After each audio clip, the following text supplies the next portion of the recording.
Hello everyone and welcome back to the AI Racing series. Today, as you can see, we're here at Monza for the Italian Grand Prix.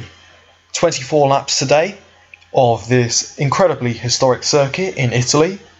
Of course, we've already been to Italy this season, but Imola counts as the San Marino Grand Prix. And today marks an interesting day, as this is the fourth to last race of the season. And after this race and after Estoril, the Portuguese Grand Prix, we will be doing the contracts for the following season. Of course, contracts only last 1 year in this series. And so for next season, when we're moving to the 1996, 7 and possibly 8 era, contracts will be done after the Portuguese Grand Prix, and that is very exciting for absolutely everyone. Back to today's race for the time being though, and let's get down to the grid. On pole position for today's race is Reina Akikawa. Akikawa coming into this one on a really poor run of form. Not really her fault at all, if I'm honest, and once again proving she has the pace and has qualified on pole. Alongside her, Isabel Harvey, a full female front row. Louis Sage lines up in third, and that is very good from him. He's been on a good run of form recently, and it's good to see him beating his teammate and being right up there. Finley Taylor lining up alongside Sage. Then we have Michel Langenberg behind his teammate. Then we have Camille Feather as well. No McHugh, but we'll come to that very shortly. Here's Squid McCormick, he's up in 7th, and here is Thomas McHugh, who notoriously has been incredible with his qualifying this season. And he's down in 8th for this one. Perhaps just not quite getting the setup right yesterday. McHugh down in 8th, but I'm sure we'll see him cut through the field. Of course, our championship leader at the moment. Lining up alongside him, and on row 5, we have Geddy Schultz. Alongside him, Roberto Bugatti. Then we have Curtis, Gradin, Sciacatano, Aguirre, Kopich, Smith, Barton, Zaccardelli, Sheffer, Mishibata, Chanwon, Astros, Nisbet, Sahin, Kozadic, Teller, and that is all. That is 26 cars, and yeah, let's just get on to the race, shall we? That's what you've come here to see, and that's what I've come here to record. So, let's go on this camera, let's unpause, let's get to the 24 laps, and the however many red lights, but red lights nonetheless. Let's get underway. Akikawa's throttle right up, feathering the throttle, and you can see the lights coming on the left once they go green, and there we go! It's green, and Isabel Harvey not making the best getaway. Akikawa looks cleanly in front. On the right hand side of Harvey, I can see Sage is trying to have a look. As you can see here, I'm going to go on to this shot so you can see absolutely everyone ploughing through the triple chicane that we have at the first corner. Everyone seems to have got through there fairly cleanly, but it is Reina Akikawa up front for the time being as we head down towards the first of the chicanes that we still have today. There is Isabel Harvey, already a little bit of a gap in front to Akikawa, but Harvey has a gap over Sage, who's defending for Finley Taylor, but currently your race leader, looking strong as ever, is Reina Akikawa. And as we go up front once again, apologies for the lag there, Reina Akikawa coming around the Parabolica to start up lap 2, but not too different from when I cut away to take out the crash car, albeit you're going to see the crash car in a second. There's a wheel, there's 2 wheels, literally won't affect anyone. But there you go, Akikawa rounding turns 1, 2, 3 and 4, and in behind her, there's Isabel Harvey, Louis Sage, Finley Taylor, Camille Feather, Michel Langenberg, Schultz and McCormick, and then we have Thomas McHugh down in 9th currently. We're going to get a nice little onboard with him as we run it down into the left right here. taking a good line. So does McCormick and Schultz up ahead. That we're watching Thomas McHugh because in 9th place he would not score any points for the time being, and that, with Akikawa in the lead, really put a hole in his championship lead. Although, even if McHugh was not to get any points today, and let's say Finley Taylor were to win, Finley Taylor being second in the title at the moment, McHugh would still lead because he has a 12-point gap. Not looking too hot at the moment for him though. Having a little look here, Roberto Getty trying to do it for the Tifosi today, but not the best of starts. He's in 10th still. Then we have Aaron Curtis, Sam Gradin, Nicolo Sciacatano, an Italian in the fields. He's running quite well at the moment in 13th, not as well as his teammate, but we move on. And I'm sure he has time to come and time to try and get a few more positions, perhaps even a bit of points. That would be very good for him.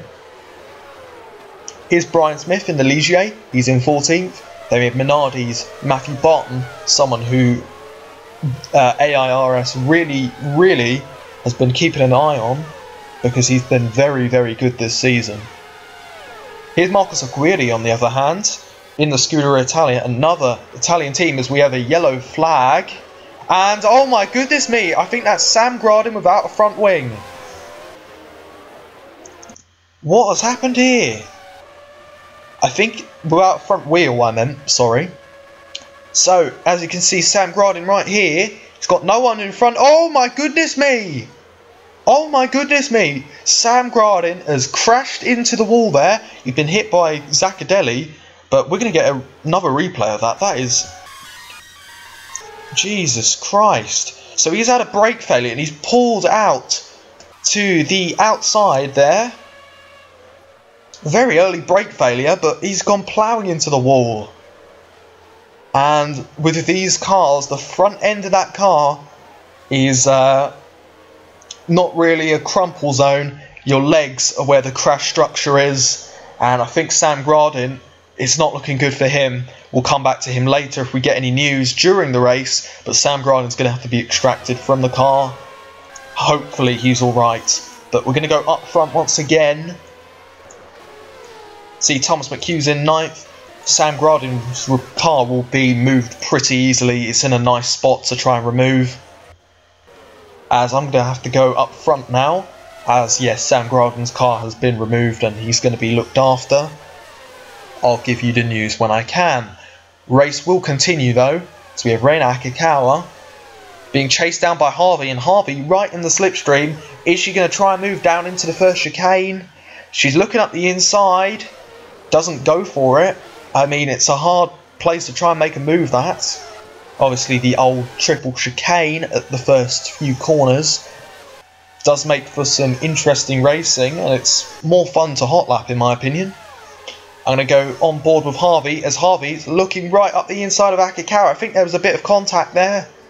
And Akikawa, they're still side by side. As, in fact, that's a Benetton going wide. I think that's Langenberg. But Harvey is through and into the lead as we enter, or as we're on, like 4:24. Harvey takes the lead away from Akikawa, and now it's Taylor's turn to try and get Akikawa. Here's an interesting group though, and it looks to me that Louis Sage is stuck in gear and he's going to be retiring from this race due to a gearbox failure. That is really poor from the Benetton, and as I said at the start of the race, he's been on a good run of form, but right now not quite, and Sage looking like he's going to have to retire as people are just overtaking him on the straight now. Sage doing the right thing, letting people pass, not much he can do. And I got to Thomas McHugh, who got slightly held in that, and he's battling with Geddy Schultz. So here's the Lotus team getting airtime because Williams is Thomas McHugh right in behind, and I believe Sage has come into the pits. Yes, he has.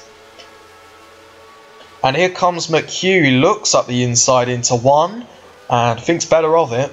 I don't think it's going to be long before Williams' Thomas McHugh gets past though, as of course he's going to be wanting to get points in this one. Squid McCormick on the other hand, He's already in the points. He's up to 5th, and he's ahead of both of the Ferraris, which is a good result so far for him if it were to finish like that. And Bergetti, the Italian in the Italian car, not too far away from Feather, the Monegasque, who is really appreciated by the Ferrari fans, the Tifosi at this circuit. Kind of like a certain Monegasque in real life. There's Finny Taylor getting a weird run out of Ascari, and was on the back of Akikawa, not so much anymore. Here's Langenberg, McCormick, Feather, Bergetti, Schultz and McHugh. We're going to go back on board with McHugh, as Schultz is right in the slipstream of Bergetti and McHugh right in the slipstream of both of them. What's he going to do? Schultz tries to go to the inside. McHugh goes to the outside, and I think McHugh has gone right around the outside of the Parabolica. What a move indeed. McHugh now on the back of Bergetti as we're going to go back on board, seeing how good that Williams is. He's gone to the inside, which will be the outside into turn 1. And Bergetti's holding his line. Fair play to him, but it looks to me that McHugh has got past. And McHugh, 2 positions in just a few corners. Hopefully he can make the charge up front now. We ride and look at Camille Feather, who tries to have a go at McCormick. Doesn't quite work out. McCormick maintains 5th position for the time being. And here is your race-leading battle between Reina Akikawa and Isabel Harvey. Akikawa right on the back, and Akikawa going up the inside. Is she going to make him work into Ascari? No, she doesn't. She thinks better of it. Akikawa indeed gets a little bit more sideways as well.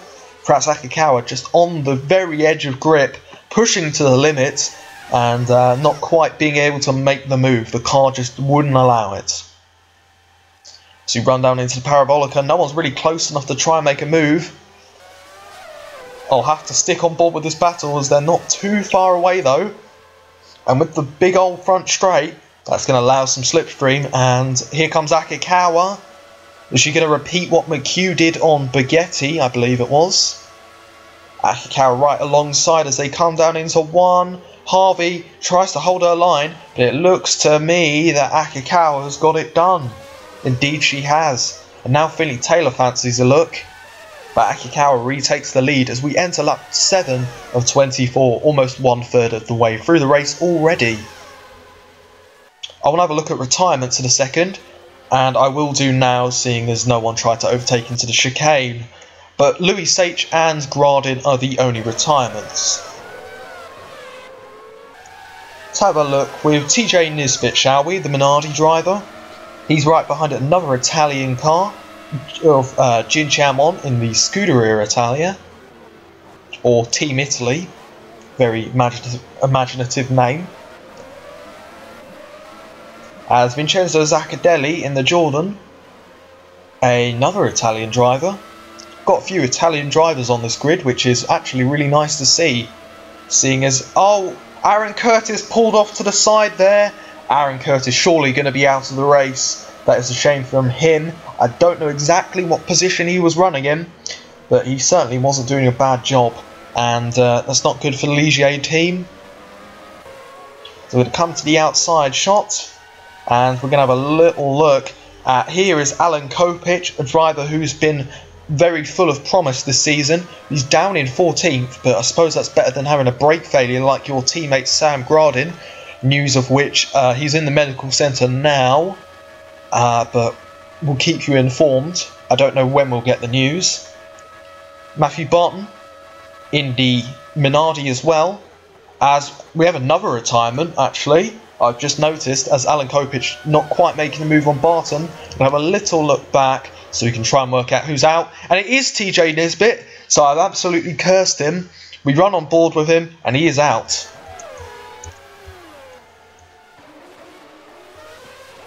So here's an interesting battle. It's the battle of the 2 Lotus cars, and it's Geddy Schultz leading Ronnie Sheffer for the time being. Of course, 1996 will not have Team Lotus, which is a rather big shame if I'm honest. If there's one team I would add, perhaps it would be Lotus. If I could add teams, that is.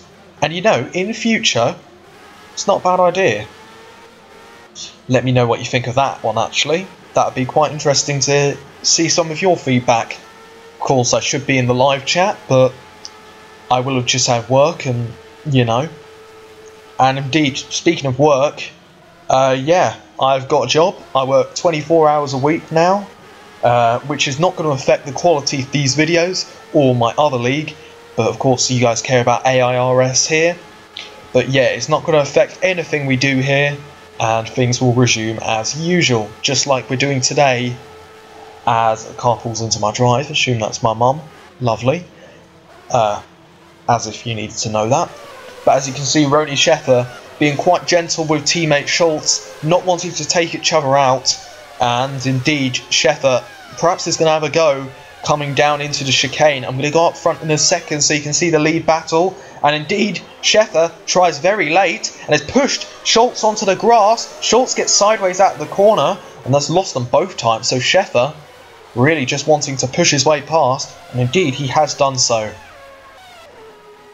Your points scoring drivers at the moment are Roberto Baghetti, Nicolo Sciacatano, Thomas McHugh, Camille Feather, Finley Taylor, Michel Langenberg, Akikawa and race leader Isabel Harvey. But Akikawa and Harvey been battling all weekend long. You saw it in the qualifying session. The results for that, they were only less than a tenth. I believe they were half a tenth away from each other. And that is really something. As there, Harvey cuts across Akikawa's nose as Akikawa tries to go to the outside into turn 1. Harvey says no and blocks her. And that's good driving from Harvey. Really working out where to position her car to defend from a chasing Williams that is Reina Akikawa. As Akikawa not trying to make a move into here. Saw what just happened with Sheffer and Schultz. Indeed, now that I've mentioned it, adding teams in the future wouldn't be such a bad idea. Do let me know what you think. That would be interesting. Of course, I'd need to learn how to do that, but I don't think it's too difficult. But anyways, back to the actual racing in hand, and we're on lap 10, or halfway through lap 10, going to be entering lap 11, and we're really coming close to half race distance now. And things are kind of settled down, but not quite, as Akikawa desperately trying to make her way through into the lead of this race. It's clear to me that Akikawa wants to lead this one and control from the front, as we've seen her do many times this season already. And for me, it's also good to see that none of the top drivers from McLaren or Williams have retired from this race yet. And I hope neither of them do, as actually I'd just rather have the title decided on who is the best driver, not who is the most reliable. As Akikawa looking to the inside as we go onto the bridge there, and Akikawa pops back out, pops back in. Akikawa not quite making her way through. We're going to have a look at where Thomas McHugh is. You know, he's catching now. He's catching for there. And I think he's going to be battling for a podium in this one. But really, McHugh not showing the pace this weekend. One driver also not showing the pace this weekend, perhaps, is Finley Taylor, who is behind the Benetton, albeit Benetton, making good upgrades into this one. And getting closer to the front too. But Finley Taylor usually is there or thereabouts, and this weekend it's been a show of just the two females, and that is Akikawa and Isabel Harvey, sorry. As going down into the parabolic, you can see how bumpy it is under braking, trying to get it planted on the exit and get the throttle out.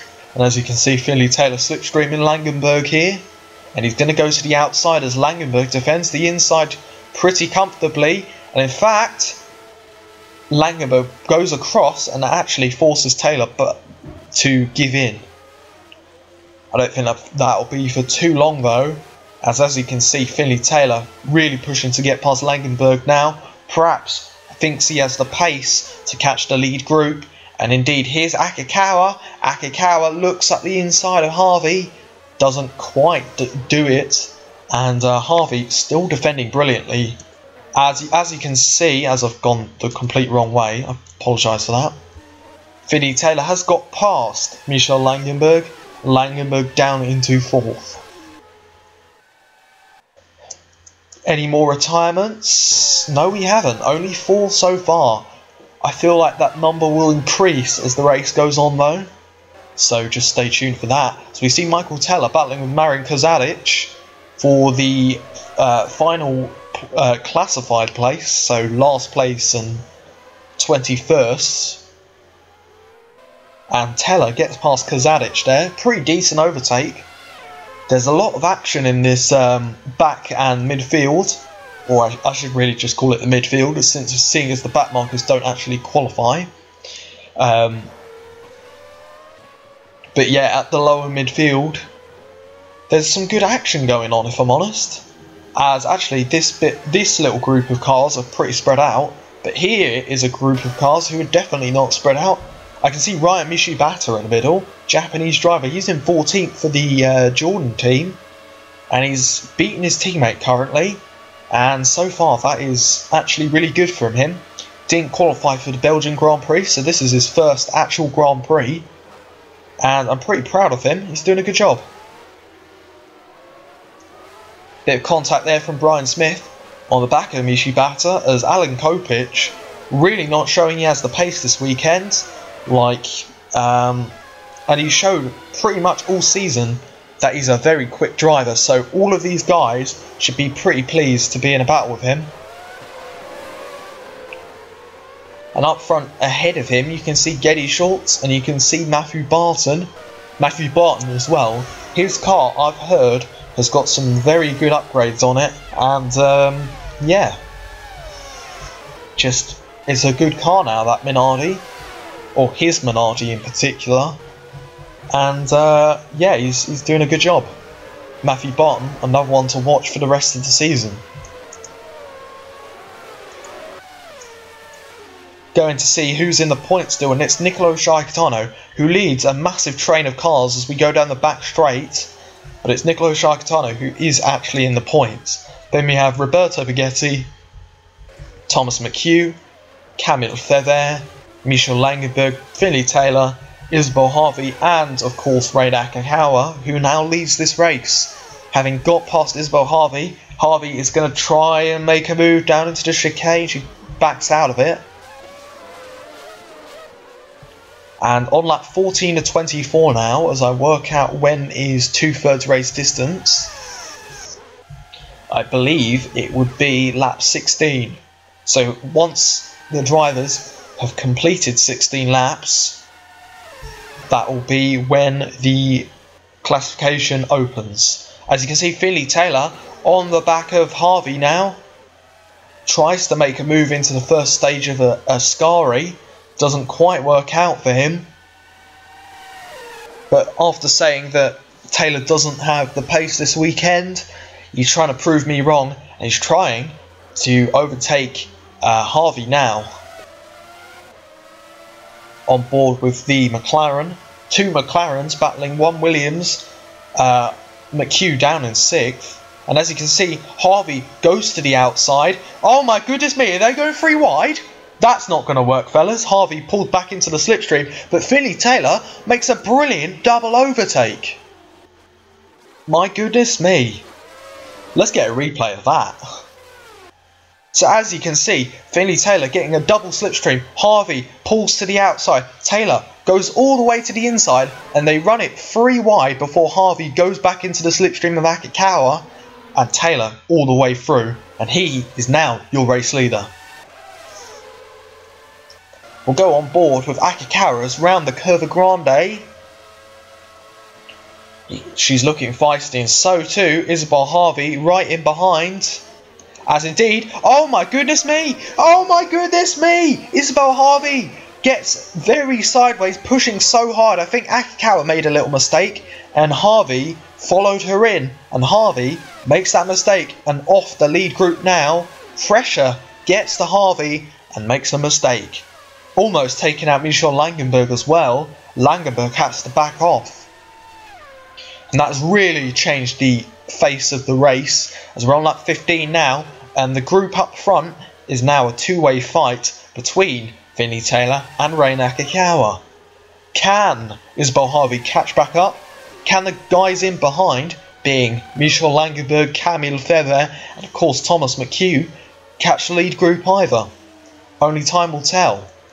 I think Thomas McHugh, judging by his race so far, hasn't really got much else to give, and so he might be stuck in 6th place. Langenberg looks like he's got good pace, or he looks like he's got the pace of the leaders, as I'm going to have a look at the leaders. And indeed, Akikawa right on the back of Taylor once again. I think Akikawa is going to try the move into the chicane.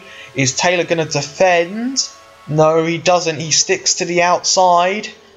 Akikawa goes up the inside. Taylor still there. They're going to run side by side at the corner, but it looks like Akikawa has got the move done. So the McLarens demoted to 2-3, and the two cars that I think can catch them, Camille Feather and Michel Langenberg.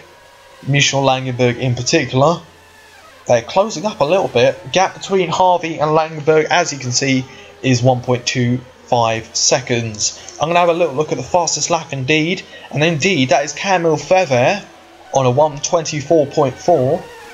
Not a bad lap at all, really. And so that perhaps shows that Camille Feather has got the pace to catch the leaders, but only time will tell. Coming on to the 17th lap, sorry, and so now any retirements will be classified. Speaking of retirements, have we had any more? No, we haven't. So if we do have any more retirements, which doesn't look likely at the moment, they will be classified.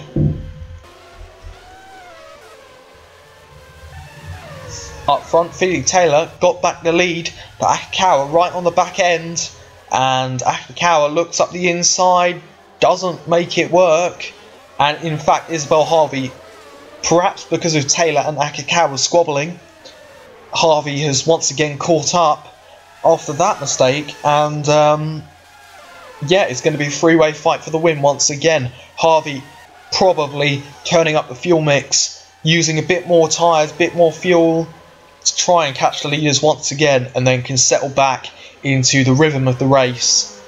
And we will see. I think it's going to be a three-way fight for the win. Comment in the live chat who you think is going to win. If I were to put a guess on, I'm going to say Isabel Harvey. I think Akikawa is looking like she can really overtake drivers, but Isabel Harvey looks to me like she's got the outright pace of the three drivers. And I think in a race like this, it's all about the outright pace. As you can see, Taylor slipstreaming, and they're almost going to go 3 wide once again. Harvey and Taylor going 2 wide as we head down into 1. And in fact, Harvey sticks in behind her teammate and actually has allowed Akikawa to get away. So they have actually not helped each other. And in fact, Langenberg right on the back of this battle now. As you can see, Langenberg is going to pay no mind to what's going up in front. As in fact, Harvey pushing Taylor onto the grass. And Taylor and Harvey still alongside each other into Lesmo 1. And Taylor tries to go up the inside, but Harvey just gets the better exit around the outside. And Harvey into second. Langenberg right on the back now. Gets a bad exit out of Lesmo 2. But I don't think it's going to be too long before we see Michel Langenberg really on the back of the two McLarens, perhaps even overtaking them. We will see. Another bad exit, so perhaps the power or the traction control on the Benetton, if it has traction control, I don't really remember. Anyway, that might fuel a debate because of the 1994 car. I'd rather it didn't, but you know. Anyway, onto lap 19 of 24 with 5 laps to go. It's Reina Akikawa who is leading this one. And the gap is up to 2.5 seconds, so Akikawa, given the squabbling of the drivers in behind, has actually gapped the drivers, and that has changed the face of the race once again. I'll have a little look back here, as it looks to me that McHugh is trying to make a move on Camille Feather and tries to make it into the chicane, doesn't work out.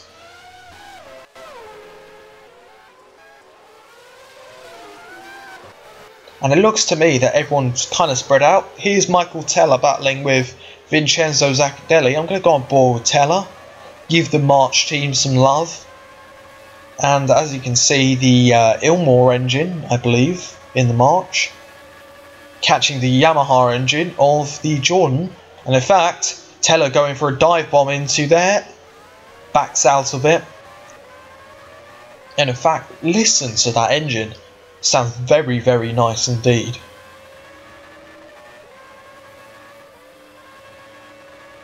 It's quite a faint noise because I've turned my sound settings quite far down, so I can commentate without shouting, that is.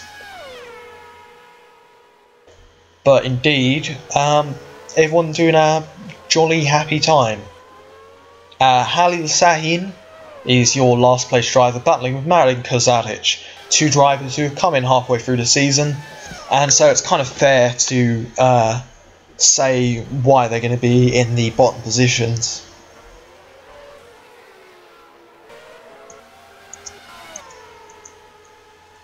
We'll go up the order once again. Here's Alex Astros in 14th, fully recovered from his injury, and in fact I've just had a notification, although I'm just having a look here, it looks to me that the what's it called? I can't remember what it's called. The airbox kind of cowling bit, that's come off somehow. Alex Astros just doesn't have one. So perhaps there was a bit of contact where some car has gone into the back of him and taken off the airbox cowl, and that has actually exposed his engine and stuff. So that won't really have made too much of a performance difference, but that can be looked into. But what I was saying before I noticed this is we have got the news of Sam Gradin, and Sam Gradin has been injured in the crash, unsurprisingly. It's his legs, and Sam Gradin is going to be out for the next race. So that means a reserve driver is going to need to come in, and so after this race I will put out a ping asking for reserves to replace him in the Tyrrell. And in fact, it's a repeat of last season, because last season the Tyrrell got suspended at Monza, I believe it was Harvey, and a driver had to come in to replace him for, what was it? The Portuguese Grand Prix. So it's quite similar to last season, but for different reasons. I hope Sam Gradin gets well soon though, and I hope to see him back for the Japanese Grand Prix at AIDA. Up front though, and back on board with Akikawa. There we go. Akikawa got 1.2 second lead over Isabel Harvey now. If you look back, Harvey is actually closing Akikawa down, as I've mentioned. It looks to me that Akikawa is quite quick, as we have a driver stopped on the track. It's Jin Chanwon. That is really unfortunate. Of course he'll get classified, but Jin Chanwon out of this race. We'll go all the way through the order. Alex Astros still wondering how the hell he lost his airbox cowl, and perhaps I'll look into the replay afterwards. That is a fair reason to do so, I think, and you know, why not? But as you can see, gap is 0.8 of a second as we're on lap 22 or 24. So with 3 to go, I think so. Yeah, 3 laps to go. And so Akikawa needs to really get her head down and try and keep this gap, but I don't think she'll be able to do so. It looks to me that Akikawa and Harvey are going to have a battle for the win here. You know what, let's have a look on the onboard, this actual onboard. As you can see, the car hit 194 miles an hour by the end of the straight.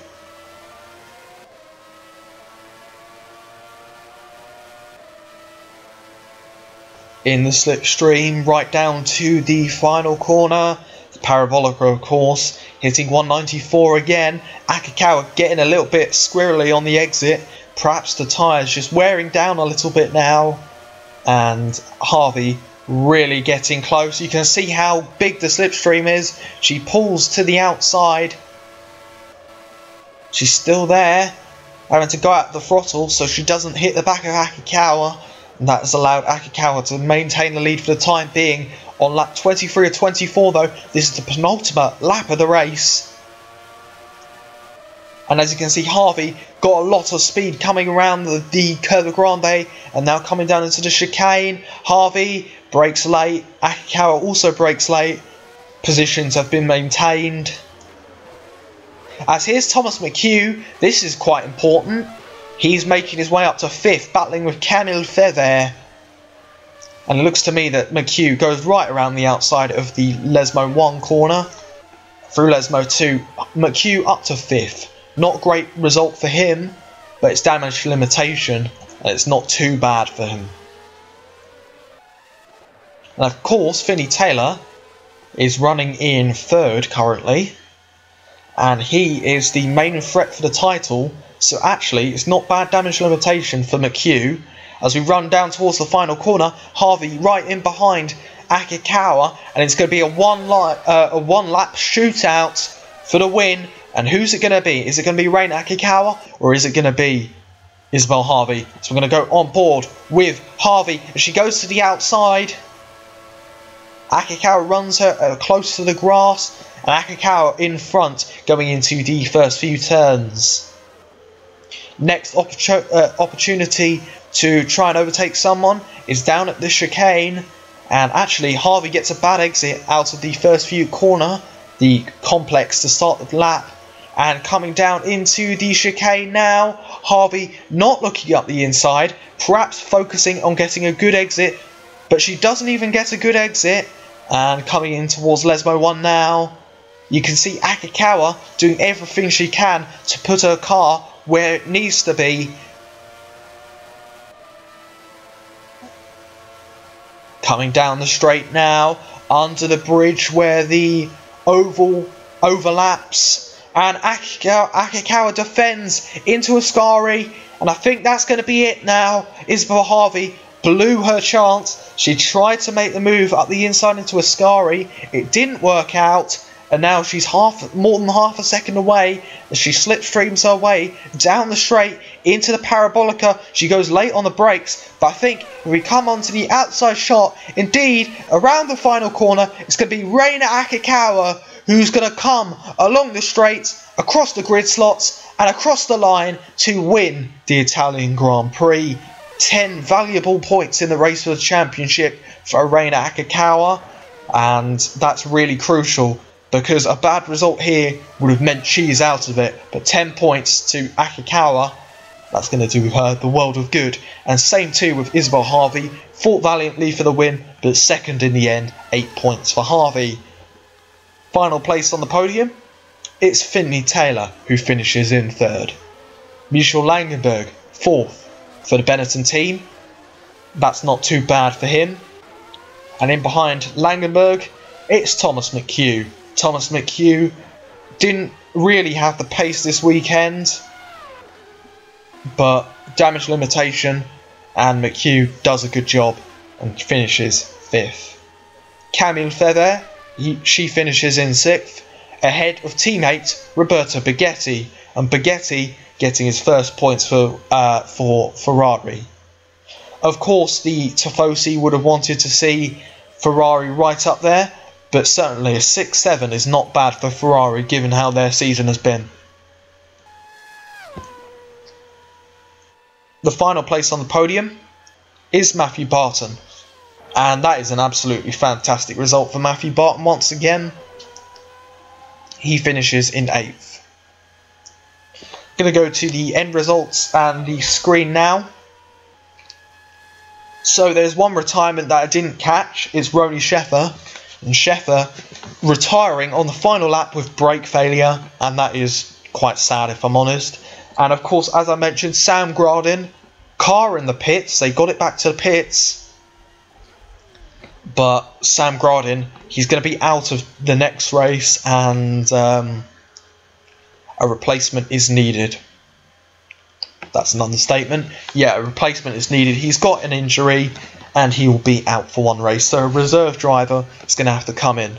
But focusing on the race for the time being, Reina Akikawa wins from Harvey, Taylor Langenberg, McHugh, Feather Baghetti and Barton rounding out the points finishers. Then we have Aguirre, Schultz, Kopich, Astro Sharkatana McCormick, Zacadeli Teller Smith, Sahin, Kozadic and Mishibata rounding out the finished drivers, and Ronnie Sheffer and Jin Chan Won will be classified 21st and 22nd.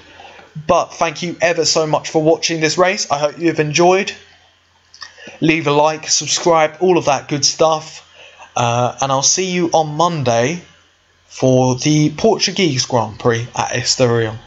But for now, take care, have an awesome week. Let me know what you thought. Let me know what you think of adding teams that wouldn't ordinarily be in the year that the